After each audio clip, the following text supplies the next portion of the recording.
being able to empathize and really understand your client will take you a very, very long way. Welcome back to another installment of the Next Gen Case Study Series. On today's episode, we have Stephanie Harris, who is the marketing director at Headlight, a technology company that delivers photo-based inspection and verification solutions for transportation construction teams. And they are branching into data management. And she has extensive experience in driving marketing strategies. She plays a pivotal role in expanding the company's reach and fostering innovation in the construction technology space. Stephanie's based in Seattle and is instrumental in shaping the company's approach to AI integration in marketing and customer acquisition, which is why we're excited to have her on the show. Stephanie, welcome to the program. Thanks. It's great to be here. Yeah, the pleasure's mine. I'm really excited to talk about some of the AI integration stuff that you're doing with Headlight. But before we get too far, Stephanie, let's start with a quick couple of minutes just on who you are, where you came from, and how you landed as the marketing director at Headlight. Sure. So my first marketing job, I had interned at that company as a college student, just needed something to do during the summers. And they offered me my very first marketing job, the very first marketing hire for the company, which was great. A lot of fun, really brings in that customer focus. Everything that we do is to drive value for the customer. And grew that team and that company, launched a lot of products, and then had an awesome opportunity to switch into a contact firm here in Seattle. And 3 years later, now leading marketing for them. Really enjoying it. Really cool that you kind of found that avenue right away and just kind of stayed in pursuit of it. What about that kind of the marketing ecosystem really attracted you into it? It is that balance of sales and customer support. From a product marketing side, it's that research and testing, messaging, and that test and learn campaign that I find really fascinating. There's definitely a lot of psychology there, right? What is the term or the phrase that's going to make sense to your audience? It's going to land for them so that when you're talking to them, they're nodding and they're repeating it back, versus what language just simply doesn't land. Shouting out into the universe something and it makes no sense to your audience. So that constant test and learn and working really closely with sales and customer support to test those things and to see what's going on and how can we support our customers is really my happy space. And what's the data that we can use to support some of that? Yeah, that the psychology part of it, I totally get because in obviously in similar veins. So I'm doing a lot of that puzzle work, right? You're looking for, hey, here's my best guess at what might work, and then you test it out and you get that information or feedback from the people that you're aiming at serving, and you find out very quickly now, especially in this kind of data-driven world, whether or not what you're doing is working. So how long have you been with Headlight now? 3 years. 3 years. Okay, so in that 3 years, a lot has happened technology wise. A lot has happened culturally. The world has changed a lot. We're all kind of collectively siphoning our lives into the digital world, and so there's this uh I guess chaos that we've all kind of found ourselves a part of. How has your role evolved through all of that madness? Construction, I feel like, is pretty steady. They're one of the last adopters or last industries generally to adopt new technology. So they're pretty sturdy, pretty steady. But my role has changed a lot. There's, ChatGPT is now just everybody has access. Generative AI is part of our everyday lives. You no longer Marketing has changed immensely. You're no longer just building a website and posting on LinkedIn and customers show up and say, I want what you have. It's really exciting. So definitely a lot of changes. The way people work has changed. Hmm. Um, so how do you serve people when everything is different? Um, really important to be really close to the problem your customer has and, be able to support them when they get there. So you mentioned construction being it's a very stable kind of industry, but they are reluctant to participate in the technologies as they're evolving. I totally get that part. Um, how has how have your efforts kind of led to shaping that messaging that resonates with that crowd? Because I know how difficult it is to get the buy-in, right? Get them to enroll in the idea of even using technology, let alone using it to the maximum capability. So what have you done that kind of helped really start to get your messaging to land? On an individual level, I think people generally completely see the value that technology will offer them. Hmm. In the harder part can sometimes be getting that organizational change.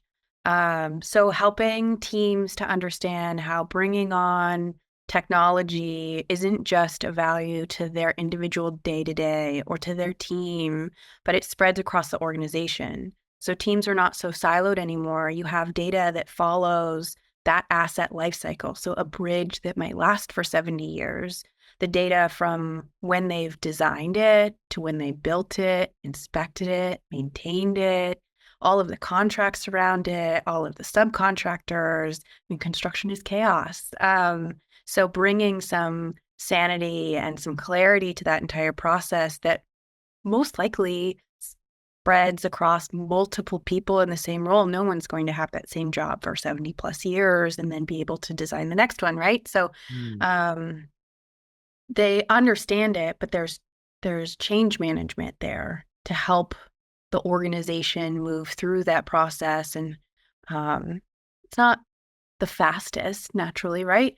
But construction, they use new materials, there's new building processes, the way that they build and maintain is different. So everything is changing, but there's definitely some change management and it takes time. Yeah, and patience. That's another big thing is that when that from that first conversation that you have to the last one where you're closing the deal or onboarding a client, there is a lot going on in many fronts. Like they still have a business to run, Yeah. right? Before making this big decision. So there's all the day-to-day, everything that's kind of going on. So the chaos part really resonates with me in terms of how difficult it can be to create messaging or clarity for people when it's not maybe as high of a priority as it seems or it should be for them. So that's a difficult one. So walk me through then what the kind of discovery to deal looks like. Do you guys do content online? Do you do PPC? Are you doing social media ads? Where are you finding your clients mostly? So referral is a major part of how we meet new people and how we get new clients. The construction industry, especially at a government level, is not a large group of people. There's 50 states across the US. Each state has one leader of the transportation organization. And there's a set of engineering firms that exist within the country. So it's not a massive industry and it's extremely relationship based. Most construction, in my experience, is extremely relationship based. Mm. It's not a huge industry. So a lot of referrals, a big portion. I think I saw a statistic, it's like 84% of B2B purchases are all via referral now. It's Mm. staggering. Yeah. Uh, but we do a lot of social. Our website is going through a bit of um, an overhaul, some small updates, small but meaningful updates. We post on social. We do a lot of events. I host a lot of speaking opportunities for our clients, and we have some hospitality events. So a lot of face-to-face interaction, and then a lot of engagement online. When it comes to the that relationship building process, especially because of the referral part of this, uh, what do you use to kind of help keep track of all of the different conversations that are going on? Is there specific tools or technology that you're using to kind of support your efforts there, or are you more of a kind of a personal one-on-one handshake kind of scenario? Or maybe somewhere in between? Like, what do you guys find is kind of helping manage those relationships? Yeah, certainly. So we do have a tech stack, and that's certainly helpful. There's a handful of clients that we've been nurturing and have introduced us to other prospects, which is wonderful. We have a sales team that's also tracking that and keeping track of their opportunities, obviously. Um, so I would say it's maybe a mix, but the tech stack is certainly helpful to keep tabs on, with Salesforce or Trello, Jira to see where everybody is in that sales journey and Yeah. what opportunities exist around them. Yeah, I know that that's a very difficult thing to do because it's so nuanced too, right? Like, how do you measure the success of a relationship? You can't really put a finger on that other than, hey, the last time they talked to me, they were happy that they did that. Like, that's as far as we can really take it. But Yeah, so let's kind of shift gears here, Stephanie, and I'm wondering if maybe we can kind of look forward a little bit and explore some of the opportunities that you guys are aiming at. What maybe in terms of like key revenue milestones, what are you aiming at in terms of big goals here on the horizon? sure. So we are in the process of really growing into that full data platform. The company started and cut its teeth on building field inspection for DOTs, partnered with DOTs to make sure that the process was simple. It hit all of the notes that it needed to, really simplified that day-to-day work-life balance for field teams and their office partners and the contractors that work for them. Um, but we've expanded that platform offering into materials, lab testing, which is very complicated, Mhm. and contract administration and bridge maintenance, like safety inspections. So really across that full life cycle, there's a lot of day-to-day individual work that goes into that for a field inspector, for example. So having some hinting that may like help direct people to look at specific areas of information, something that needs more human review. So when it comes to kind of managing these goals and managing the team and empowering people to kind of like make the right decisions along the way, what do you guys do to kind of help support the team's efforts? It's a great question. So for I have I work really closely with the sales and CX team. We have annual goals, quarterly, half year, and really get specific about what our targets are. What are our goals? Who are we targeting? What is the message? What do they not know? What do they need to know? And how are we going to explain that in a way that makes sense to the people that we're speaking to? So a lot of content support for sales, Mhm. a lot of operational support for the teams. You know, especially in the construction world, there's a very traditional way of kind of going about keeping your team in line. So it's always cool to kind of learn more about some of the alternative ways that you empower the team and help kind of guide them into making decisions. And so being very clear on, the who and the why, and then orienting people towards the goal of supporting them, I think is such a powerful way to kind of build the business. So when it comes to creating solutions and finding ways to serve your clients, do you rely a lot on kind of in-house development stuff, or do you look outwardly to kind of third-party tools and things like that to kind of help support your efforts? It's a great question. It is maybe a bit of a combo. Our clients obviously have a lot of experience in the work they're doing, and so we'll make requests. Like it would be great to have the ability to connect what's happening with payments and invoicing to the work in the field. Like, is there a way that that's just automatically connected? There's so many invoices coming in and on any single day, right? It would be great to be able to, have user management. So if John is on vacation and he's the only current approver of this process, there's somebody else who will take over, and it's a very clear process for the organization. The organization could have 4 or 5,000 people. So something that makes that clean and easy is ideal. So we get a lot of requests from the customer on what would be great to have. And then the industry is heading in a pretty solid direction, whether it's digital twins is some of the newer ones, like BIM is kind of becoming a little bit more like, of course we do BIM, right? And then the federal government has put into law digital delivery initiatives. Part of the IIJA is to help modernize our infrastructure, whether it's for a cybersecurity perspective or just process-wise.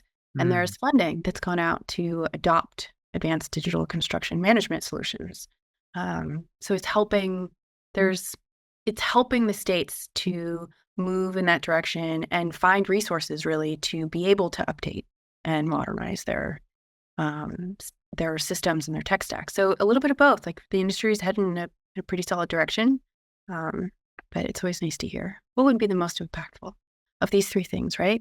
This has been really great. I'm very grateful for the time and wisdom that you've shared with us here today, Stephanie. I'd love to close this off on a high note, and maybe if you could, if there was somebody kind of in a similar role who's up to the same stuff, looking for solutions and trying to communicate what they do with people, what sort of advice would you offer them to kind of help them along the way?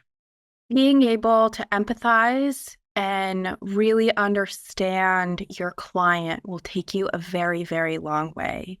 Mm. It will help you support your own team, the teams that you partner with, and help the business to grow in a notable way. I think understanding the client, getting really close to the voice of the client is one of the biggest pieces of advice that I could give. Yeah, really getting deep with somebody and understanding who they are and then looking for your best way to solve their problem or their pain is yeah, very sound advice. If somebody wanted to reach out to you to pick your brain further or perhaps work with you, what's the best way to do that? I'm on LinkedIn. My profile is Stephanie Hart Harris. That's probably the easiest way. Beautiful. We'll make sure to link to that in the show notes so that anybody who's listening wants to reach out, they can do it easily. And on that note, if you wanted to get in touch with me and my team for any of your marketing or AI needs, you can visit nextgengrowth.com. Otherwise, that's it for this episode. Thanks for joining us for this conversation, and I will see you in the next.